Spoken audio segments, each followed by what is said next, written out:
एक छोटे शांत शहर में एक युवा महिला थी जिसका नाम क्लारा था। उसे फोटोग्राफी का बहुत शौक था। वह अक्सर शहर के किनारों पर घूमती, अबैंडन जगहों और अजीब लैंडस्केप्स की खूबसूरती कैद करती।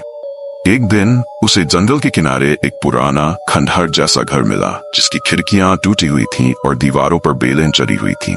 उत्सुक होकर उसने इसे एक्सप्लोर करने का निर्णय लिया, सोचते हुए कि ये एक बेहतरीन फोटो अवसर होगा। जब क्लारा अंदर गई तो हवा ठंडी हो गई और एक अस्वस्थ शांति ने उसे घेर लिया। अंदर का माहौल अंधेरा था, धूल और सड़न से भरा हुआ। अपनी रीढ़ में डर के बावजूद उसने अपना कैमरा निकाला और तस्वीरें खींचने लगी। जैसे जैसे वह कमरे दर कमरे गई, उसे यह महसूस नहीं हुआ कि कोई उसे देख रहा है।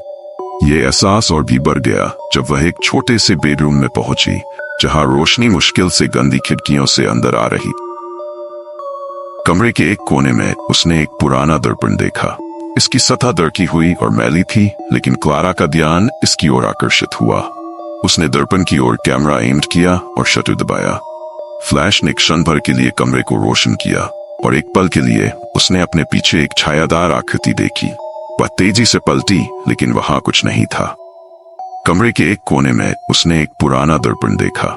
इसकी सतह दरकी हुई और मैली थी, लेकिन क्लारा का ध्यान इसकी ओर आकर्षित हुआ।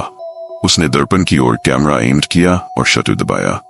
फ्लैश ने क्षण भर के लिए कमरे को रोशन किया और एक पल के लिए उसने अपने पीछे एक छायादार आकृति देखी।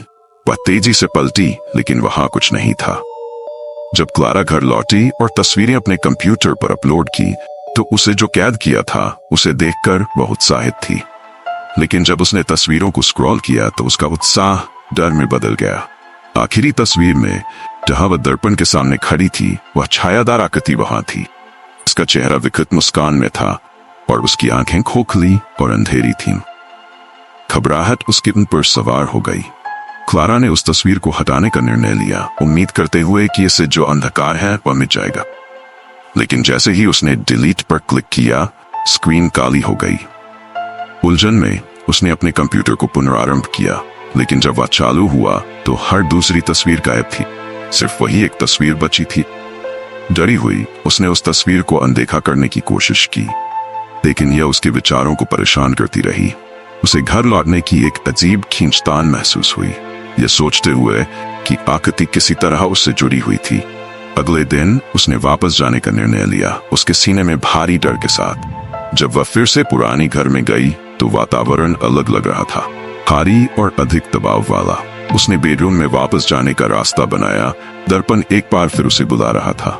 जब वह उसके सामने खड़ी हुई तो उसने फिर से आकृति को देखा, इस बार और भी करीब, जैसे वह कांच के पार आने की कोशिश कर रही हो। अचानक दर्पण और भी दरक गया और क्लारा ने अपनी कलाई पर एक बर्फ जैसी हाथ को महसूस किया। उसने चिल्लाया और खींचने की कोशिश की, लेकिन पकड़ बहुत मजबूत थी। एक झटके में आकृति ने उस पर कूदकर सब कुछ अंधेरा कर दिया। कुछ दिन बाद क्लारा के दोस्तों ने चिंता की जब वह घर नहीं लौटी। उन्होंने उसकी खोज की, लेकिन केवल खंडहर जैसा घर ही मिला। अंदर उन्होंने उसकी कैमरा फर्श पर पड़ा हुआ पाया, जो अब भी सही था। जब उन्होंने तस्वीरें देखी, वे डर गए जब उन्होंने आखिरी तस्वीर देखी जिसमें क्लारा दर्पण के सामने खड़ी थी। उसके पीछे वह दुष्ट आकृति